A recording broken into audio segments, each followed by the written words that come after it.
तो बढ़ता है पर उसके साथ कर्जा भी बढ़ता चला जाता है, ऐसा कई दुकानदारों का प्रश्न है। ऐसा क्यों होता है, जानना चाहेंगे। ऐसी अवस्था के अंदर बेटा, जब शनि अच्छे हों, मंगल अच्छे हों, ठीक है, और जो ग्रह की दशा चल रही हो वो ग्रह अच्छा हो, बुध भी अच्छा हो, तो कामकाज दिन दूनी रात चौगनी तरक्की भी पकड़ता है, हर तरह से बढ़ता है। एक के बाद दूसरा, दूसरे के बाद तीसरा, कामकाज ये बढ़ते ही चले जाते हैं। लेकिन साथ में आप देखो कि अगर कामकाज मान लो 10 इंच तक बढ़ा है तो 11 इंच ऊंचे तक कर्जे का पहाड़ भी होता है, ठीक है, और उसमें आदमी का मनी मन धैर्य भी टूटता है, ठीक है। लेकिन ऐसे में ये कर्जा बढ़ता चला जाता है, उसका एक कारण है। कारण क्या है? अगर जन्म कुंडली के अंदर चंद्र और बृहस्पति दोनों ही किसी न किसी तरह से खराब अवस्था के अंदर हुए, समझ गए, तो बाकी ग्रहों की वजह से कामकाज बड़ा हो जाता है, लेकिन घर में सुख समृद्धि, लिक्विडिटी और वो जो पैसा जो अपनी मर्जी से उठा के कहीं पर भी लगा के इंसान मालो माल हो जाता है, बेटा वो नहीं होता। बल्कि इसके बदले होता क्या है, जिसके कारण आजकल बहुत सारे बिल्डर बेचारे फंसे बैठे हैं, समझ गए। उन्होंने शनि अच्छे थे, बिल्डर बन गए, लोगों का पैसा लिया, आगे आगे ज़मीनें खरीदी, लेकिन बाद में बिल्डिंग बनाने के लिए मकान नहीं और पैसा नहीं उनके पास में। तो ये सारे हालात बने इन लोगों के लिए बेटा, चंद्र और बृहस्पति खराब और बाकी के ग्रह अच्छे होते हैं। इसको ठीक करने के लिए सबसे उत्तम उपाय है बेटा, अगर देर वाला करना है और वाकई में जो हमेशा के लिए सुख दे जाए वो वाला करना है, तो वो पहले मैं देता हूँ। और वो उपाय क्या है?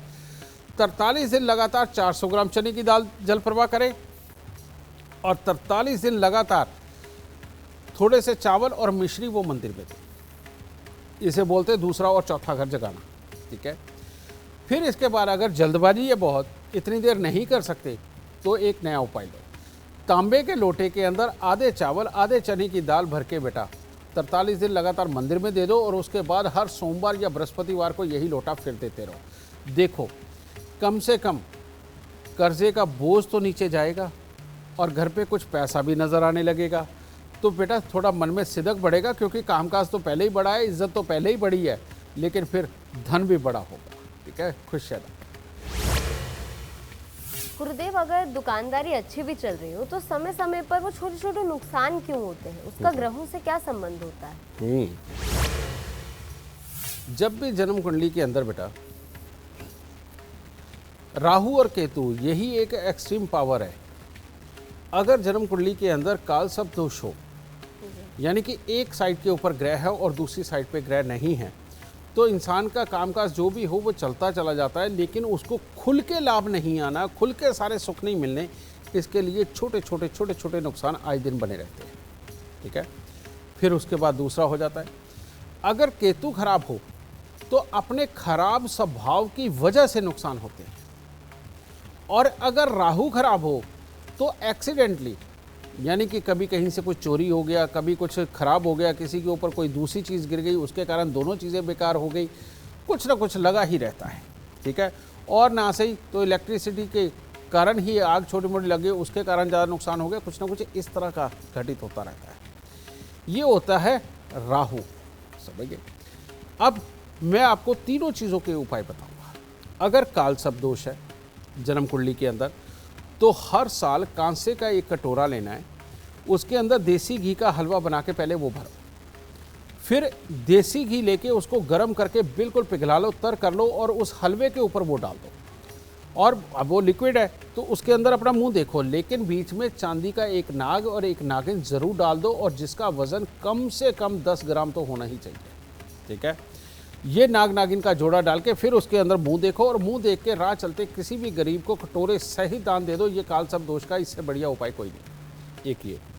दूसरा, अगर अपनी मानसिकता की वजह से, खराब बोल बानी की वजह से, या खाम खाई में जो हमने बोला और सामने वाले को बुरा लगा उसकी वजह से अगर नुकसान हो रहे हों, तो फ़ौरन आपको अपना कान छेदन करवा के इसमें सोना डाल लेना चाहिए, और हर बृहस्पतिवार को काला सफ़ेद कंबल लेके अपने सर से 7 बार उतार के मंदिर में दे देना चाहिए। और अपने जीवन में रूटीन बना लो कि हर रोज़ 3 केले का टैक्स तो दोगे ही, चाहे मंदिर में रख दो, चाहे किसी गरीब को दान दे दो। ये 3 केले लगातार दान देते चलो, सालों साल दे दो, कोई फ़र्क नहीं पड़ता, ठीक है। लेकिन अगर एक्सीडेंटली नुकसान पे नुकसान होते चले जा रहे हैं, कोई ना कोई ज़रिया, कोई ना कोई खराबी आती ही आती है, तो उसे बोलते हैं राहु की खराबी। राहु की खराबी को अगर दूर करना है बेटा, तो मंदिरों के बाहर आप देखते हैं कि जिनका काम ही भीख मांग के गुजारा करना है, पैसे मांग के गुजारा करना है, ऐसे अंग भंग लोग जो होते हैं बेटा, अगर उनको आप मिठाई बांटें, ख़ास तौर पे जलेबी और वो बूंदी वगैरह, समझे, तो भी राहु शांत होते हैं। कुत्ते और कौवों की सेवा करने से भी राहु शांत होते हैं। और अपने ससुराल वालों के साथ अच्छे संबंध बनाए रखने से भी राहु शांत होते हैं। या कोई बहुत ही काला या आँख से, एक आँख में जिसकी बहुत बड़ी कोई तकलीफ़ हो, ऐसे इंसान को भी खुशी से खिलाने पिलाने से भी राहुदेव शांत होते हैं। और सबसे बड़ी बात, राहु का इलाज कर देना। और राहु के इलाज यानी कि 1 किलो जौ लेके दूध के साथ धो के लाल कपड़े में लपेट के घर के अंधेरे कमरे में किसी वजन के नीचे दबा दो। बंद घड़ियाँ, खोटे सिक्के, खराब इलेक्ट्रॉनिक सामान को अपने घर से निकाल दो। अपने घर के अंदर वास्तु के अनुसार देखा जाए तो घर की जो छत होती है वो राहु होती है। अगर उसके ऊपर मान लो ये आपने गार्डर लगा रखे हैं, लोहे का कुछ लगा रखा है, अगर उसके ऊपर जंग लग गया तो भी राहु खराब, तो उसे सबसे पहले पेंट करो। घर की छत के ऊपर अगर कबाड़ रखा हुआ है, उसे इमीडिएटली अपने घर से निकालना बेहद ज़रूरी है। तो अपने घर की छत को इतना साफ़ सुथरा रखो कि अगर रोटी भी गिर जाए तो उठा करके खाने में परहेज़ ना हो, समझे, इतनी साफ़ सुथरी। तो बेटा इन राहु के इलाजों को करके देखो, ज़िंदगी के अंदर छोटे छोटे नुकसान टोटली बंद हो जाएंगे और ज़िंदगी बहुत हंसी खुशी से जाएगी।